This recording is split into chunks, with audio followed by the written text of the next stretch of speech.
začeli s pogovorom po branju prizoritvi besedila Amba Petkodan. Najprej moram povedati, da se Vinko Möderndorfer, avtor besedila, nažalost opravičuje, je zaseden z drugim projektom.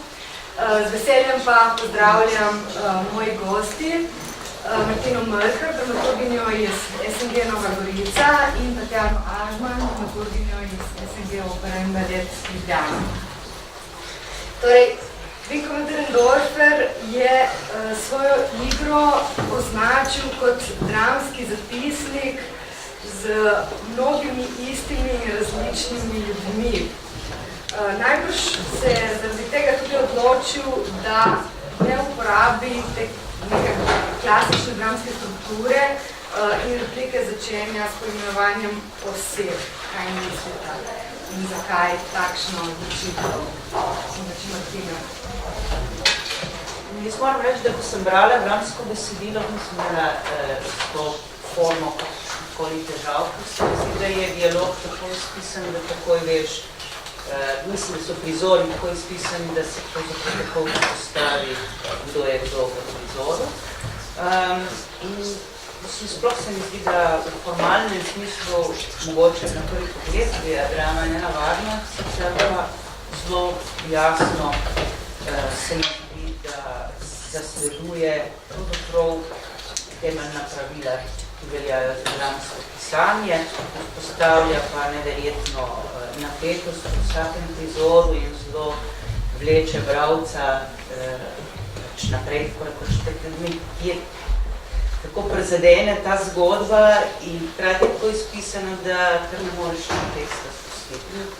Tudi zasleduje na svoj način to stopnjevanje do nekega vrha, nekega prišitja.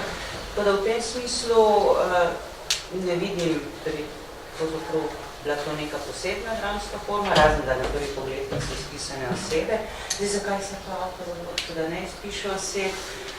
Mogoče je hotel okrog tega glavnega junaka posameznika, ki je izrazito jasno analiziran in izpisan, ostale ljudi, ki so okrog njega, tipizirati. Mogoče je hotel vse ljudi, ki so okrog tega dečka, na nek način poenostavi v tem smislu, da kot bi bili oni premalo angažirani pri reševanju problema. Čeprav moram reči, da ni nujno, da tako tudi preberemo, da je te sicer zelo lapidarno spisane, kot da je res vsem okrog tega dečka vse, da ni iz dialoga, recimo, nujno vzpostaviti kot tako črno. Mogoče Tatjana še kakšno tvoje... Ne vem, jaz se s formo nisem res kaj dosti odvrnjevala, ker pač, ko začneš enkrat ta tekst brati,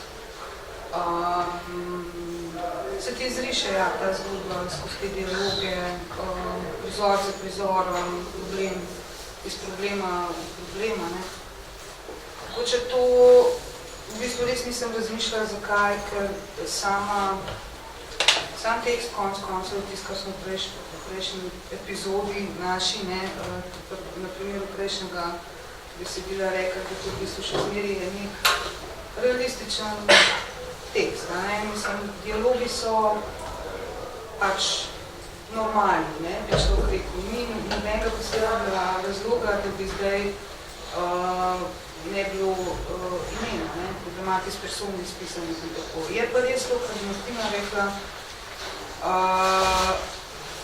da po moje izhajajo iz same problematike, da v bistvu ne gre za zdaj točno neko osebo iz nekega časopisnega poročila, ki se mu je zgodilo to in to, ali pač. In da pač s takimi problemi in s tokimi kopičenimi zadev in s tem sistemom, v katerem živijo, si pač anonimus, si na nek način problematiziran, in po drugi strani si pa samo eden izmed mnogih. In v bistvu je to tisti problem, ki ga jaz vidim najbolj, da govori skozi ta tekst, ne? Da so stvari na nek način nam zelo blizu, in da ne rabimo pomenovati, da bi vedeli, zakaj gre. Zdaj se mi je tako, da zdaj, če pa še malo naprej, če imaš kakšne drugo vprašanja, da je Vinko pač zmeril v svojih tekstih problematiziral neke socialne okoliščine in se ukvarja z medčloveškimi odnosi, zna biti zelo brutalen, vsaj zame, ko sem po moje zelo tak, da je navajena vsega, po drugi strani pa tudi v Dranskem teatru zelo kako se temu reče, konvencionalno, kako že ne. Sploh, kadar se mi zdi, da v taki tematiki res moraš iti pač do konca. Ne smeš držati teh problemov na tak način, kot jih držimo vsi v vsakdanjem življenju, pač nekje pod mizo ali pa pod predprogom. Treba pač, če želimo kot, ne vem, dranski pisatelj ali pa potem teatru ljudje, režiserji, igralci, teatr na splošno spregovoriti o teh stvarih, da je treba pač ljudi enostavno z bolnico po glavi. Izhajam iz tega tudi iz svojih lastnih izkušenj z otroci delno, ne vse zdaj tako vzeti, dobesedno, ampak v enem segmentu sem se tudi jaz kot mama soočila z določenimi problemi v sistemu samom. Se pravi, kako je otrok, ki ima neke osebne težave, problematiziran oziroma obravnavan v sistemu, v katerem živimo. To je ena pač zelo jasna stvar, da edina zadeva, ki lahko tega otroka izvlekla iz nenazadnje tudi iz njegovega škodljivega alter ega je sigurno neka oseba iz sveta, ki bi mu lahko ponudila roko. Tam se izkaže, da v bistvu niti tega ni, ker je ta sistem rigiden in ker je pač tak, kako je. Noben v bistvu ne pride problemi do dna. Je pa tako, mogoče čisto, če se trenutek vrnem še k tem osebam in imenom, da v resnici v nekem zadnjem trenutku, ko se pokaže mogoče neka možnost stika malo bolj pristnejšega ali pa bolj človeškega, tudi recimo, da začnejo te punčke drugače gledati, ker se prikaže tam sestrico, da takrat se odloči in ga poimenuje in mogoče tudi iz tukaj izvira odločitev, da sicer skozi samo igro ne imenuje drugih oseb, ker uporabi nek ta način, da nakaže izhod, ki ga potem nima v taki obliki. Tako. Ja, to, da ni pravzaprav edino ime, ki ga izvemo, je to na koncu, to je ime tega fantka. In da pravzaprav se to ime pojavi, pravzaprav ta fantek začuti, da ga nekdo ima rad. Zdaj mislim, da je tudi problem pokazan te odsotnosti ljubezni strani mame in očeta in očima, ampak mogoče on v obravnavi v tem sistemu ni začutil te ljubezni, mogoče manjkal v verigi teh strokovnjakov, ki so si ga podajali z roko v roki nekdo, ob katerem bi ta problematičen fant začutil, da mislim, neko to iskrco, ker mogoče bi bila to pot, da bi se odprl, ker vsi ga obravnavajo pač po nekih pravilih, kako rešuje teste, iz testov je razvidno to in to, to dobro vejo na koncu, v čem je problem. Ampak verjetno, da to, kot je pokazano na koncu, da se lahko on nekje sooči sam s sabo, pravzaprav je ta zaznavanje nekega ljubezenskega, mislim, neke ljubezni, da ga ima nekdo pač rad. Mislim, da je to njegov temeljni problem, zaradi česar se pač postavi tudi s svojim dvojnikom z njim, pravzaprav zavaruje tudi na misel. Ne, če sem zdaj točno odgovorila na vprašanje. Na nek način se mi zdi, da sem skušala tukaj razpreti, vse te različne vidike.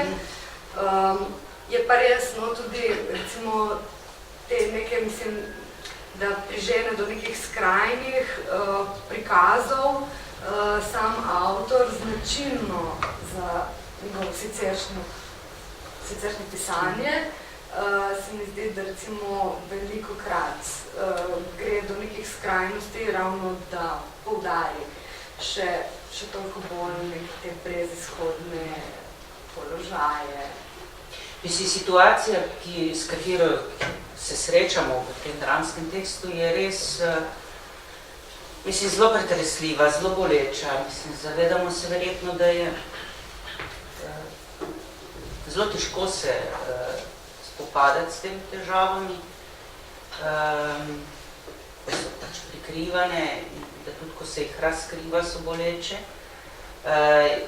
Seveda je to brutalen svet, je pa se mi zdi dobro, da je avtor kljub temu utkal v to besedilo nek specifičen humor in tudi neke drobce pravzaprav poetičnih odmikov v smislu, ne vem, takšna mama bi verjetno, pa imam jaz predsodek, težko formulirala stavek jočem, to je pesek, to je ena druga raven izražena.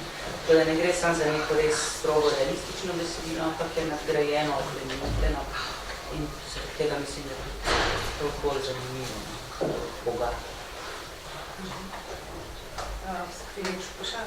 Meni je zelo žal, da Vinka ni tukaj, ne?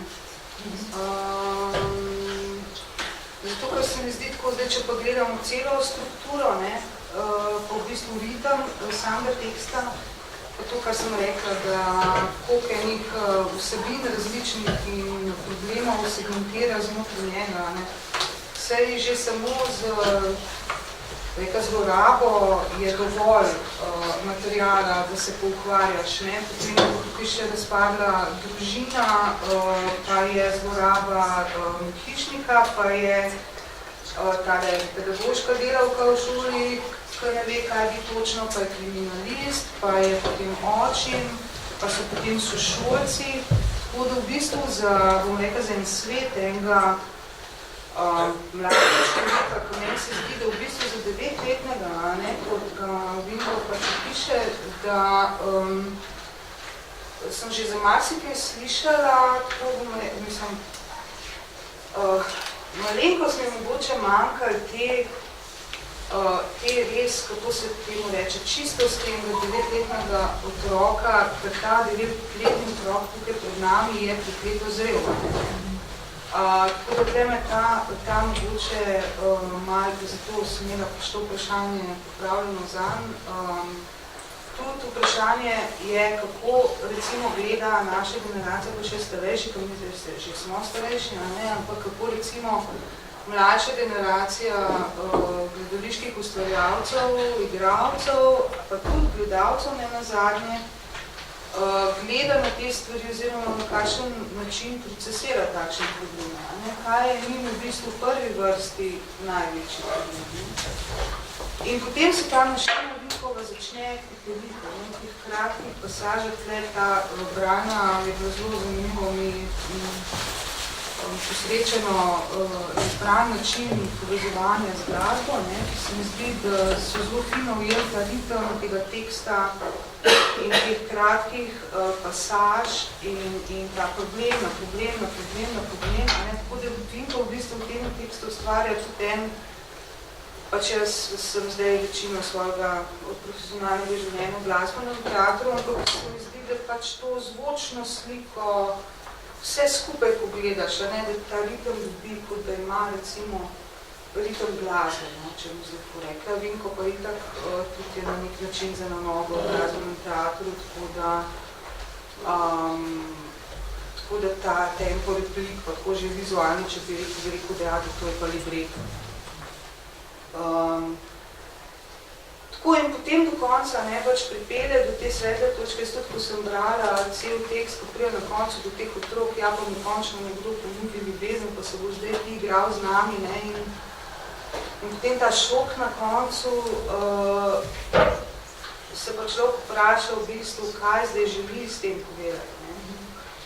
A želi nas spodbuditi k temu, da iščemo rešitev za probleme v družbi, ki so med nami, vsemi,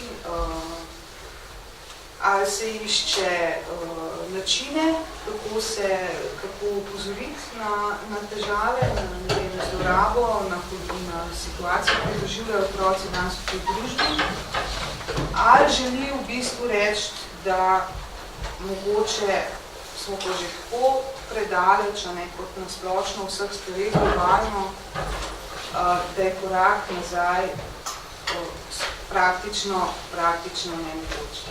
Ampak da samo ti odprem vrata in pogledaj, kaj se v tvoji sobi dogaja. Vprašanje pa, če ti lahko pač vso to scenarijo počistaš. In hkrati nalaga tudi v bistvu vsem, ki se ukvarjajo z to tematiko, delajo z mladimi otroki in postavljajo ta sistem socialnega življenja, družbenega življenja, nekih vrednot, na zadnje, bi tudi lahko veliko spregovoril. Jaz poznam najmanj dve psihologi, ki bi jim zelo prav prišlo, da bi se to malo pobrali. To pa zmožno stališče. Je pa vsekako škoda, da viš, kar ni tukaj. Kako moški gleda na te stvari, je čisto na drug moment, kot kako mama gleda na te stvari. Sem pripričana, da če bi imela Martina drugega sogovornika ali pa jaz drugega sogovornika, da bi mogoče že tle lahko kakšen dialog razvine. Zlasti pa pač seveda Vinko. To me pa zelo želežno. Zdi se mi pa, da dejansko, posebej v zadnjem času, da nekako strukturira in igre in tudi mogoče, če se spomnimo njegovega filma Inferno, je nenazadnje tudi situacija na koncu takšna, da ni nikakršnega svetlega izhoda. Tako da... Ne vem, Vinko je drugač zelo optimističen človek, se mi zdi. V romanu ni. Kako? V romanu ni tako. Ne, ampak tako kot oseba pravim, in tako, da je v bistvu ta njegov stik ki se na kakšen način potem stvari izraža, zelo pravim, da je najlažje v bistvu na konkretnem primeru to slišati od avtorja samega. Je pa res pač se zato, ker je pa tudi kritičen, pa kot sem že rekla, brutalen. In verjetno ta namen, mislim, način, na katerega stvari predstavlja, verjetno ima kot svoj globok namen. Dobro, na tej točki bi se mama najlepše zahvalila. Jaz nekaj rečem, mislim, Klele, jaz sicer jo nisem videla, ne vem, je že uprizorjena v Kranjskem. To je še sam tekst. Mislim, to, kot je on tle na trosu problemu, eno 9-letnikov, jaz imam 16-letnega vnuka, ki ima tudi zelo ločene težave, bi lahko marsikaj spustil in se osredotočil na ta kader, ki pa ni usposobljen pomagati tem otrokom.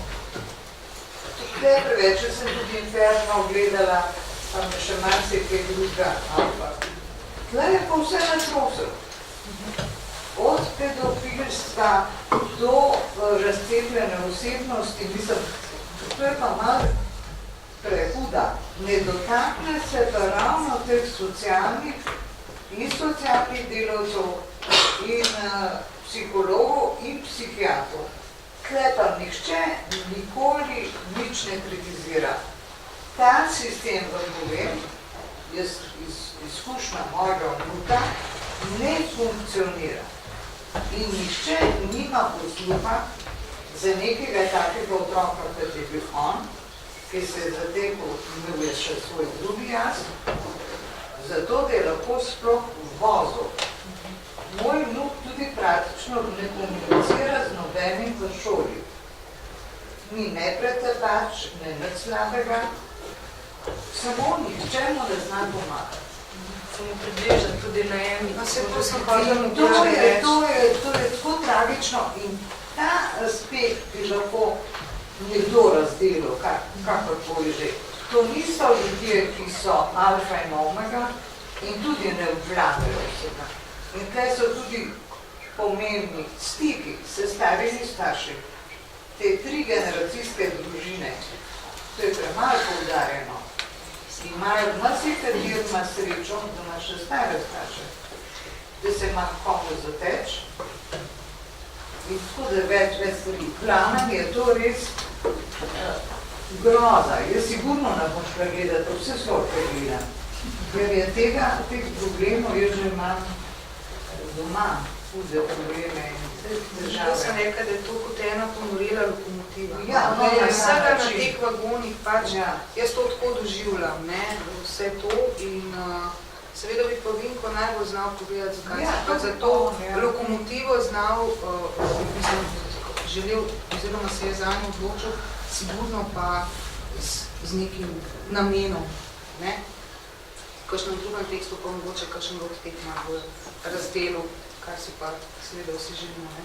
Ja, drugač pa vsakemu čas, ne. Najlepša hvala.